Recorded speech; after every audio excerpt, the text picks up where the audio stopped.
Welcome to the fourth lecture of our KTG and thermo discussion. L3 में हम लोग क्या क्या डिस्कस कर लिए, Cp क्या होता है, Cv क्या होता है, अलग अलग गैसेस का Cp Cv का वैल्यू भी याद कर। अब कभी कभी ना आपसे क्या कहेगा कि गामा मिक्सचर निकालिए, क्या निकालिए, तो हेडिंग डालो गामा मिक्सचर। गामा मिक्सचर इसमें क्या होगा कि देखिए एक कंटेनर है हमारे पास,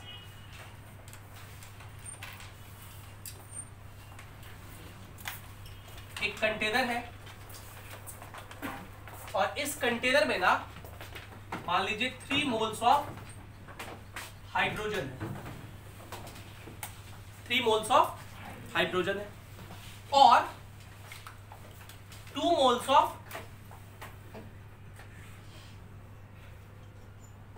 ऑफ हीलियम है। इस मिक्सचर का गामा निकालना है। इस मिक्सचर का आईआईटी ने इस पे सवाल भी पूछा। सवाल क्या पूछा था आईआईटी ने कि ये जो मिक्सचर है, find speed of sound in this mixture, find speed of sound in this mixture.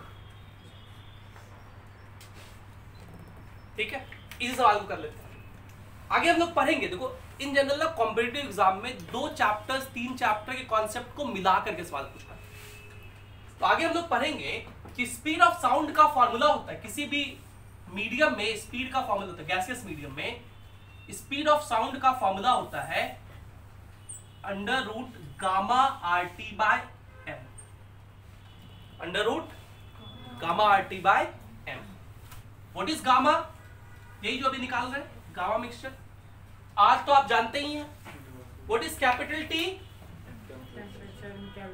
Temperature in kelvin. तो हम बता दे रहे हैं कि इसका टेम्परेचर आपका 27 डिग्री सेल्सियस है। ठीक है, यहां हम स्मॉल टी लिखे हैं। जब भी स्मॉल टी लिखे मतलब टेम्परेचर डिग्री सेल्सियस पे, और कैपिटल टी लिखे मतलब टेम्परेचर केल्विन। तो आपको गामा चाहिए इस मिक्सचर का, आर तो पता ही होता है कैपिटल आर, टी चाहिए वो तो दिया ही हुआ, एम चाहिए। What is M? Molar mass of the mixture. एक गैस होगा तब ना आप मोलर मास लिखिएगा, यहाँ पे मिक्सचर का मोलर मास निकालना है। तो हम लोग का 2 ही काम बचा कि हम लोग सॉल्व कर लेंगे अगर मुझे गामा निकालने आ जाए सिस्टम का, और अगर मुझे कैपिटल एम निकालने आ जाए। अच्छा, अगर हम क्वेश्चन ऐसे पूछते हैं कि 3 moles of hydrogen is placed in a cylinder, find speed of sound in this, तब तो बहुत आसान होता, क्योंकि हाइड्रोजन जो है वो कैसा गैस है? डायटोमिक। हाइड्रोजन डायटोमिक है, मोनो नहीं। कैसा गैस है? डायटोमिक। उसका गामा पता है कि नहीं पता है? कितना? 1.4 डायटोमिक है ना, 1.4।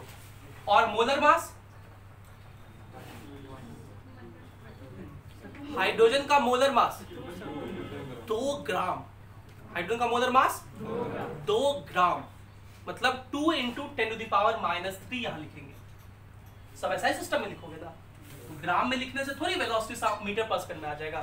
तो क्या लिखोगे? 2 × 10⁻⁻⁻।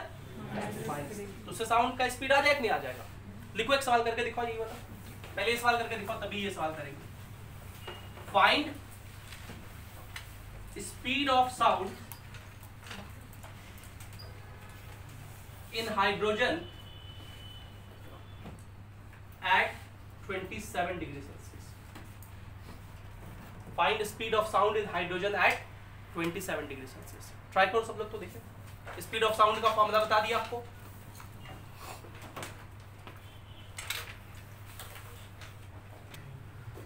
चलिए देखते हैं कितना हैगा। निकालिए। स्पीड का फॉर्मूला होता है अंडर रूट गामा, तो गामा लिखते हैं 7/5। R का वैल्यू 25/3, ठीक है। गामा R इंटू T का value 300 by M। Molar mass hydrogen का 2 × 10⁻³ तो उसको मैं ऊपर ही लिख देता हूं 10⁻³। जो काट पीट कीजिए, देखिए 5 दूनी 10, तो 1 0 कट जाएगा ये, और 3 से ये 100 बाद में, ठीक है, तो यहां भी 100, इधर में भी 100, ये 25 है, सबका रूट तो आसानी से निकल जाएगा। 25 का रूट कितना 5, इसका 10, इसका भी 10, तो 500, 500√7 मीटर पर सेकेंड। ठीक है, आसान था निकालना। अब देखो, अब हम लोग को इस क्वेश्चन को सॉल्व करना है, इस मिक्सचर में निकालना है। तो सबसे पहले हम लोग क्या निकालना पड़ेगा, गामा मिक्सचर। गामा मिक्सचर निकालने का तरीका होता है कि पहले आप इसका सीपी मिक्सचर निकालिए। क्या निकालिए, सीपी मिक्सचर। सीपी मिक्सचर का फॉर्मूला होता है N1CP1 plus N2CP2 plus N3CP3 and so on divided by N1 plus N2 plus N3 and so on. ठीक है, जब भी किसी मिक्सचर का सीपी पूछेगा तो कैसे निकालेंगे, समझ में आ गया। N1CP1 plus N2CP2 and so on divided by N1 plus N2 plus N3 and so on.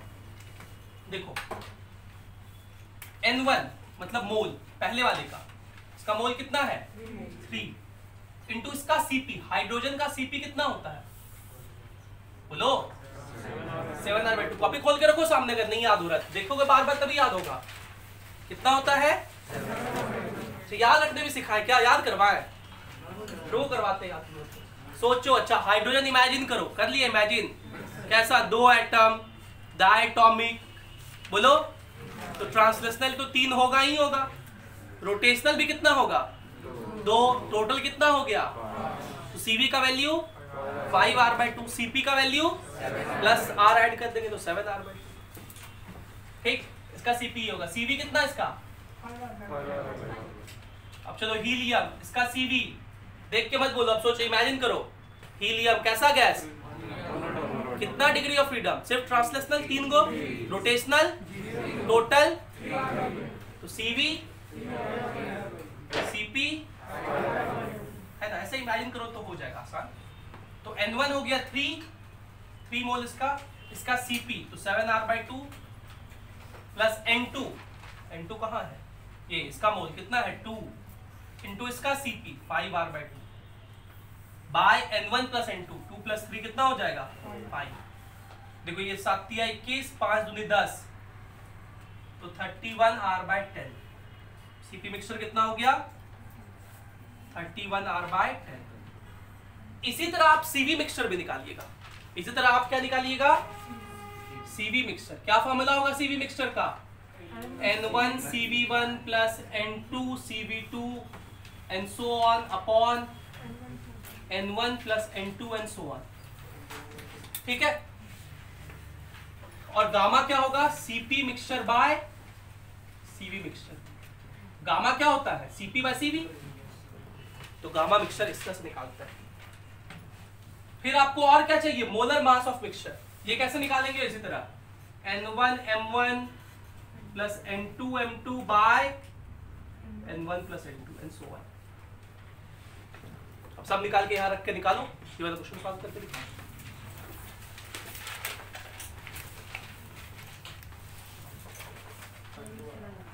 देखो ये बहुत पुराना जमाना का क्वेश्चन है आईआईटी का, इसलिए बहुत कैलकुलेशन है इसमें।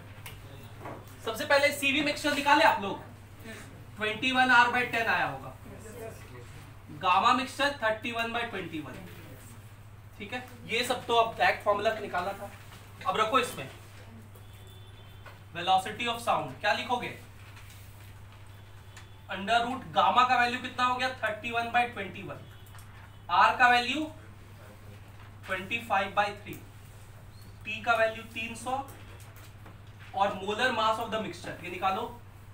N1M1 इसका 3 मोल है और इसका मोलर मास 2 होता है, 3 दूनी 6 प्लस 2, हीलियम का कितना होता है 4, 4 दूनी 8/5, 14/5, तो 14/5 ऊपर और 10⁻³ तो ऊपर ही लिख देता है 10⁻³।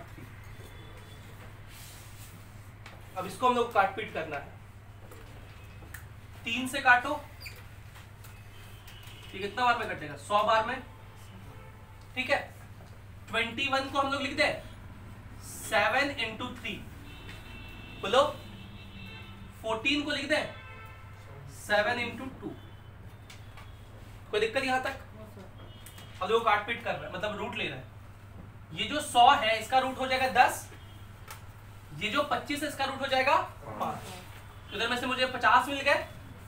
यहाँ भी एक 100 होगा, मतलब कि 1000 लिखा हुआ है, इसको ऐसा लिख सकते हैं 100 गुना 10, तो इसमें से भी मुझे 10 मिल जाएंगे। तो देखो ध्यान से, यहाँ से 10 मिलेगा, यहाँ से 10 और यहाँ से 5, तो 500 लिख दें। और नीचे में देखो यहाँ 7 यहाँ 7, तो एक 7 मिल जाएगा। बचा क्या ऊपर में? 31 और गुना 50, बोलो। और ये 3 इंटू 2, तो 2 से 50 कटेगा 25 बार में, फिर से 5 बाहर, तो 2500 बटा 7, और 3 से 31 कटेगा कितने बार में? 10.33, उसका रूट होता है पाई, तो 3.14। 10 का रूट होता है पाई, तो 3.14। तो ये हो जाएगा 314 गुना 25 बटा 7। 7 से काटो, बच्चों के 28, 34, 7 पचे 35, 45 गुना 25, 25 पचे 125 के 5, हाथ में रहा 12, 25 चौके 100 और 12 112। क्या क्या निकाला था तुम जी? बहुत गलत निकाला था। 1125 मीटर पर सेकंड आंसर। ठीक है, नोट कर लीजिए। आई होप आपको ये वेलोसिटी ऑफ साउंड मिक्सचर में निकालने आ गया होगा। कोई दिक्कत हो तो पूछो इसमें। So what are we discussing? क्या डिस्कस कर रहे हैं हम लोग?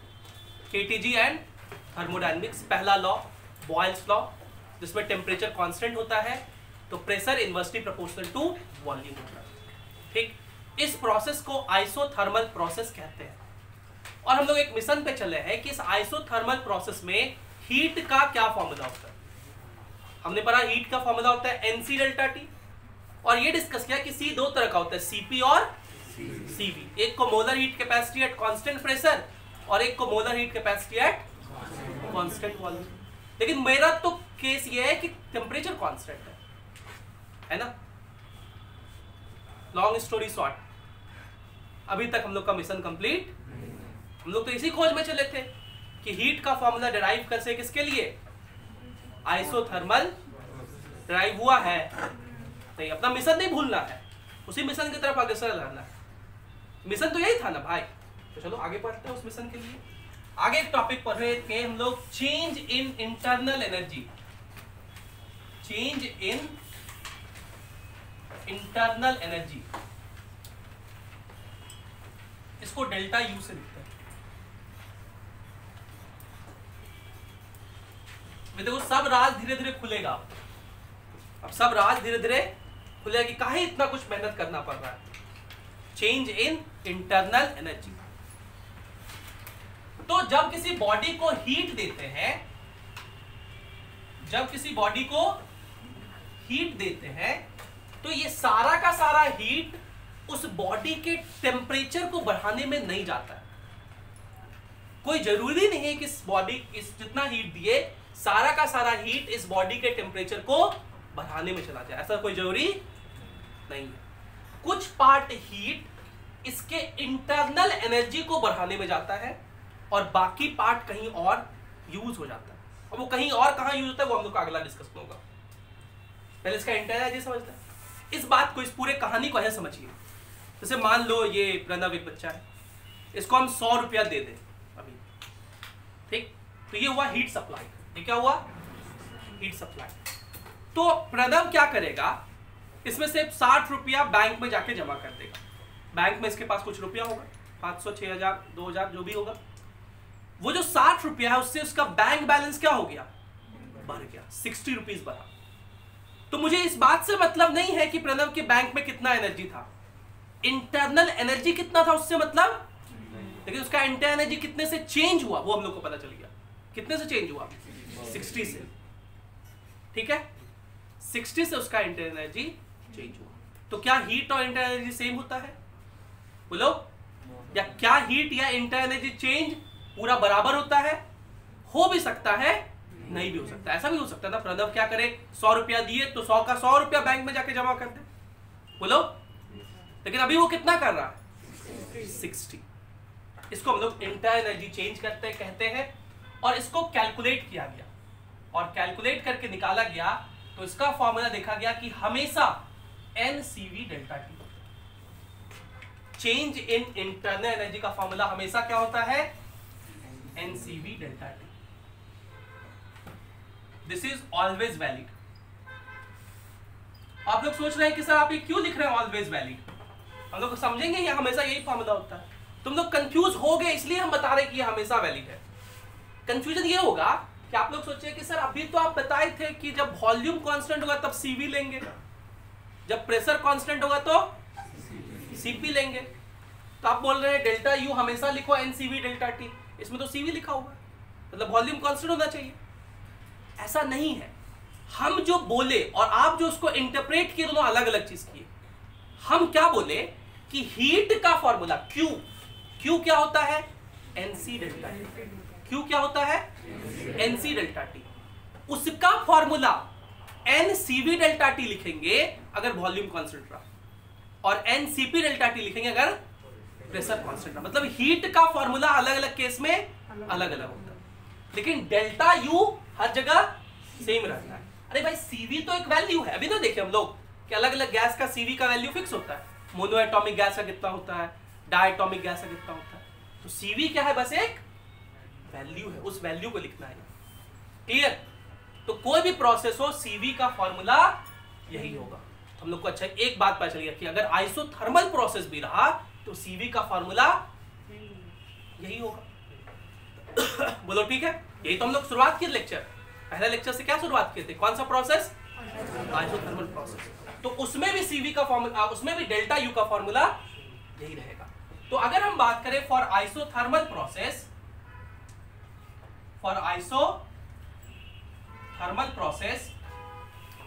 उसमें टेम्परेचर क्या रहता है? तो बताओ डेल्टा T कितना? कोई चेंज नहीं टेम्परेचर का। ये जो इंटरनल एनर्जी चेंज है वो टेम्परेचर चेंज पे ही डिपेंड करता है। जब टेम्परेचर बढ़ता है तब इंटरनल एनर्जी भी इंक्रीज करता है, और इसको हम लोग पॉजिटिव लिखते हैं। साइन कन्वेंशन ध्यान दीजिएगा सब में। हीट के लिए क्या क्या साइन कन्वेंशन लिखे थे? Supplied positive, extracted. टेम्परेचर बढ़ रहा हो मतलब डेल्टा U भी, उसको क्या लेंगे? टेम्परेचर घट रहा हो मतलब डेल्टा U भी क्या लेंगे? लेकिन अगर टेम्परेचर कांस्टेंट हो, टेम्परेचर चेंज नहीं किया, इसका क्या मतलब? डेल्टा U चेंज नहीं किया। क्या नहीं चेंज किया? टेम्परेचर चेंज नहीं किया, इसका मतलब इंटरनल एनर्जी चेंज नहीं किया। इसका मतलब आइसोथर्मल प्रोसेस में क्या होता है? No change in internal energy.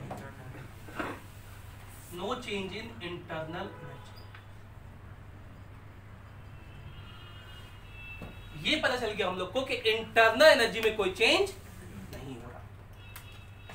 तो भाई ये हीट गया कहां? हीट जो दिए थे वो कहां गया? इसकी खोज अब करते हैं। डेल्टा U तो समझ गए, ठीक है। डेल्टा U का फॉर्मूला हमेशा क्या लगाएंगे? NCV। डेल्टा U क्या है? चेंज इन, मतलब गैसेस का अपना एनर्जी। अच्छा, इसको समझना हो तो कैसे समझेंगे? तो देखो गैस मॉलिक्यूल्स जो होते हैं, मान लो इस रूम को आप एक कंटेनर समझिए, इसमें गैस मॉलिक्यूल्स है। तो गैस मॉलिक्यूल्स जो होते हैं वो क्या होते हैं? रैंडम मोशन में होते हैं, और बिकॉज ऑफ मोशन एक एनर्जी होता है जिसको हम लोग कौन सा एनर्जी कहते हैं? Kinetic energy. तो हर गैस मॉलिक्यूल को पकड़ पकड़ के देखो तो काइनेटिक एनर्जी लिखोगे उसका हाफ तो सबके लिए कांस्टेंट होता है, हाफ mv², हाफ इंटू उसका मास इंटू वेलोसिटी का स्क्वायर, स्पीड का स्क्वायर। तो हाफ mv² सबका जोड़ेंगे तो गैस का काइनेटिक एनर्जी होगा कि नहीं होगा? कितना होगा? हम लोग निकालेंगे उसको, कितना होगा उसको निकालेंगे। ऐसा नहीं करके एक पकड़ के निकालेंगे, फॉर्मूला है उसको निकालने का। तो वही जो काइनेटिक एनर्जी है ना, उसको हम लोग क्या बोलते हैं? Internal energy. तो क्या बोलते हैं? अब देखो टेम्परेचर बढ़ा दिए तो क्या होगा? गैसेस ज्यादा तेजी से मूव करेंगे। अभी देखो यहाँ थोड़ा गर्मी लगने लगे तो थोड़ा थोड़ा सब लोग इधर उधर हिल डोल करोगे नहीं करोगे? मोशन थोड़ा बढ़ जाएगा। तो एनर्जी, एनर्जी देने से, टेम्परेचर बढ़ने से बॉडी का मोशन बढ़ जाता है, गैसेस का मॉलिक्यूल ज्यादा तेजी से मूव करेगा, तो काइनेटिक एनर्जी क्या हो जाएगा? बढ़ जाएगा। उसी को हम लोग चेंज इन इंटरनल एनर्जी कहते हैं। समझ गए? थर्मोडायनेमिक्स में हम लोग कुछ लॉज पढ़ना है, जिसको हम लोग बोलते हैं लॉज ऑफ थर्मोडायनेमिक्स। क्या बोलते हैं? Laws of thermodynamics. ठीक है, 3 लॉ है, जीरोथ लॉ, फर्स्ट लॉ और जीरोथ लॉ। बहुत ही आसान है। ठीक है, पहले हम जीरोथ लॉ ही पढ़ा देते हैं, लेकिन इसका हमारे समस्या से अभी कोई समाधान नहीं है। जीरोथ लॉ ऑफ थर्मो,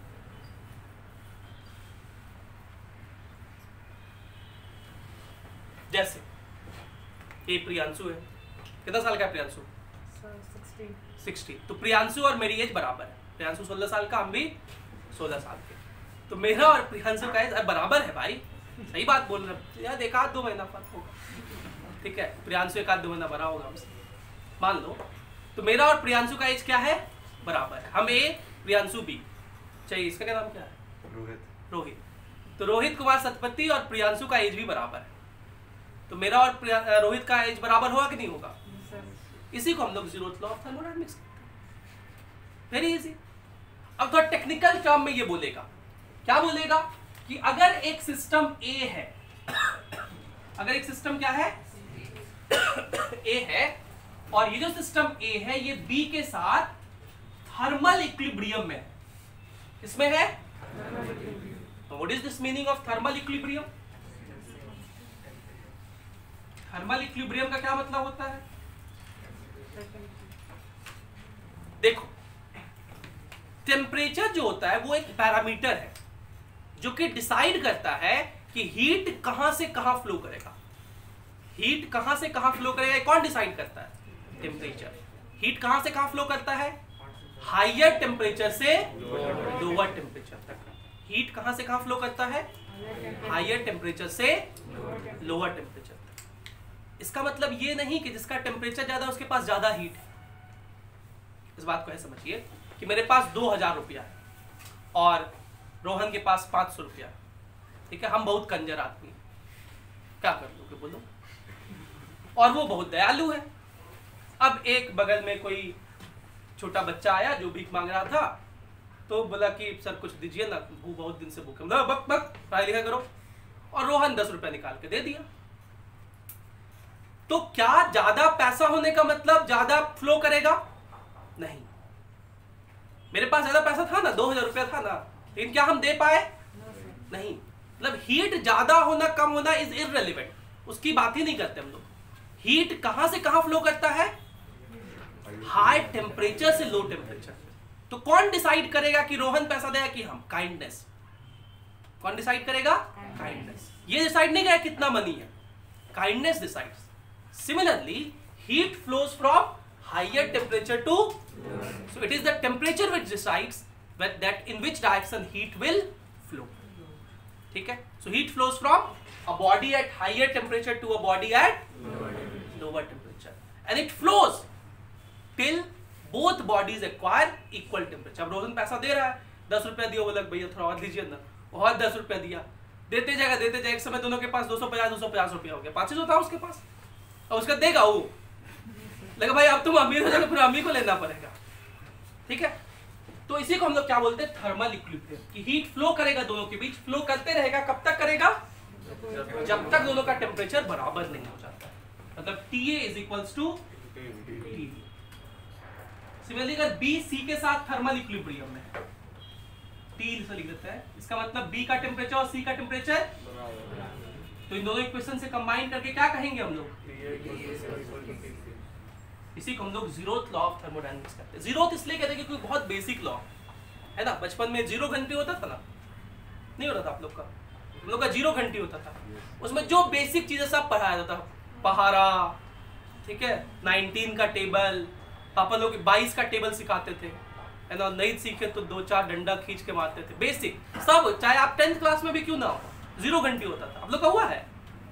जो गाँव में रहे होंगे 0 घंटे होता था हम लोग का, तुम लोग का हुआ है ना? हाँ, 0 घंटे मतलब बहुत बेसिक चीज जो आना चाहिए सब लोग को। अभी जैसे बहुत सारा चीज का स्क्वायर किसी को नहीं पता होता, स्क्वायर रूट नहीं पता होता, उसे हम लोग 0 घंटे में सीखते थे और बहुत फायदेमंद था। हम लोग के पूर्वज लोग बहुत खतरनाक मैथमेटिक्स जानते थे। अपने पापा लोग के साथ कहीं बैठिए तो वो लोग बहुत ज़्यादा मैथ्स का पहरा आज भी बहुत ज़्यादा सीखते हैं, और अभी बच्चा लोग से पूछ लो तो 13 का टेबल में भी लड़खड़ा जाए। वो लोग को 22 का 25 का 45 का तक का हमको टेबल याद करवाया गया था, है ना। टीचर के फैमिली में पैदा होने का बहुत ड्रॉबैक है, बता दे रहे हैं, बहुत कुटाई होती है, ठीक। हम लोग सुबह से ही पढ़ाई ही करते थे। खैर एनीवे, ये बात समझ गए। जीरोथ लॉ बेसिक सा लॉ है। फर्स्ट लॉ इंपॉर्टेंट है, और यहां हम लोग फर्स्ट लॉ को डिस्कस कर रहे हैं।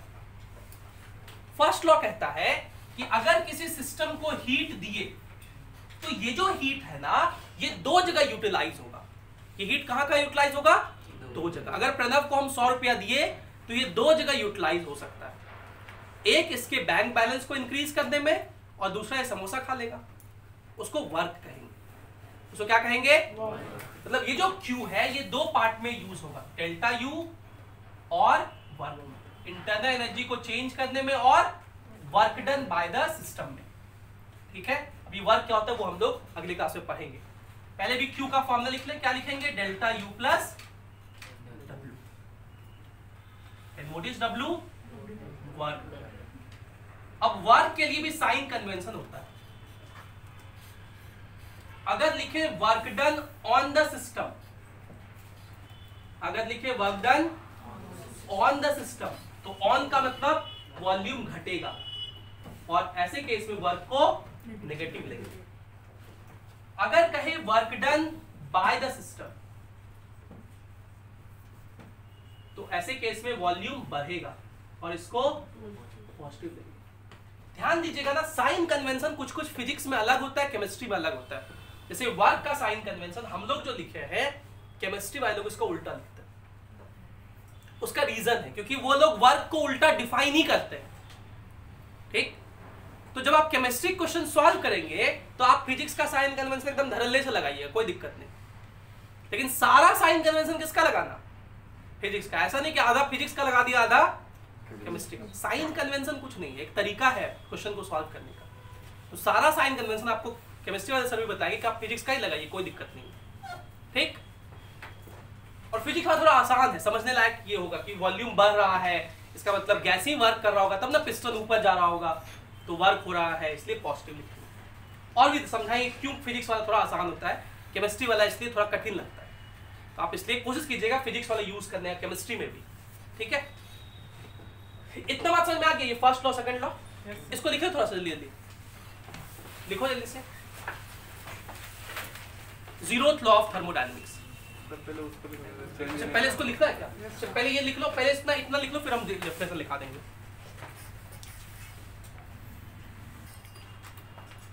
लिखिए, पहले लिखिए zeroth law of thermodynamics. Zeroth law of thermodynamics लिखिए। According to zeroth law, according to zeroth law, according to zeroth law, comma, if system A, capital A, is in thermal equilibrium, with system B, if system A is in thermal equilibrium with system B, and B is in thermal equilibrium, with C, then THEN, then A and C will also be,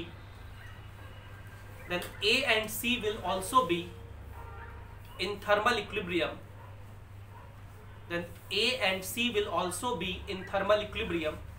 with each other,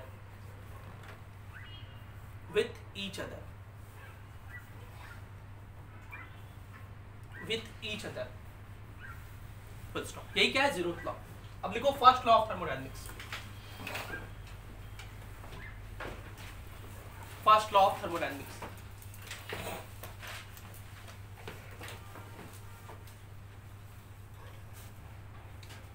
तीन law है thermodynamics में, zeroth law, first law, second law. Second law सबसे हम last में लिखेंगे। देखिए, when heat is supplied to a system, when heat is supplied to a system, when heat is supplied to a system, comma, some part of this heat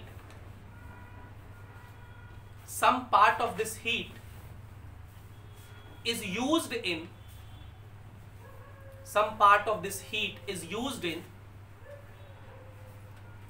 देखिए ध्यान से, words बहुत important है। क्या लिखे हम लोग? When heat is supplied to a system, मतलब हीट कैसा है? सप्लाइड है, मतलब पॉजिटिव। इसलिए देखो Q के सामने पॉजिटिव लिखा होगा। क्या लिखे हम लोग? Some part of this heat is used as increment in internal energy. Some part of this heat is used as increment in internal energy. तो इंटरनल एनर्जी क्या हो रहा है? बढ़ रहा है। इंक्रीमेंट लिखे हैं, बढ़ने वाले डेल्टा यू क्या लिखते हैं? पॉजिटिव। इसलिए को डेल्टा यू को पॉजिटिव लिखे हैं। And rest is utilised as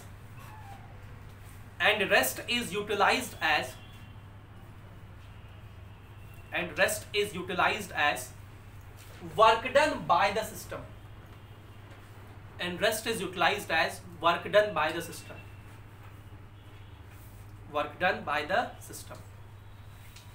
ठीक है, देखो work done by the system है, उसको क्या लिखते हैं हम लोग? इसलिए यहाँ प्लस लिखा है। कैपेसिटी वाले को इसमें भी छेड़छाड़ कर देंगे, साइन कन्वेंशन उल्टा लेंगे तो इसको भी उल्टा लिख देंगे। ठीक है, तो ध्यान रखिएगा इस बात को, केमिस्ट्री में थोड़ा सा उल्टा होता है, वो सेम ही चीज है, खाली कहने का लहजा अलग। ठीक, तो आज के लेक्चर को हम लोग यहीं पे समाप्त करते हैं L4 को। आगे हम लोग L5 में यहीं से आगे बढ़ेंगे। ठीक है।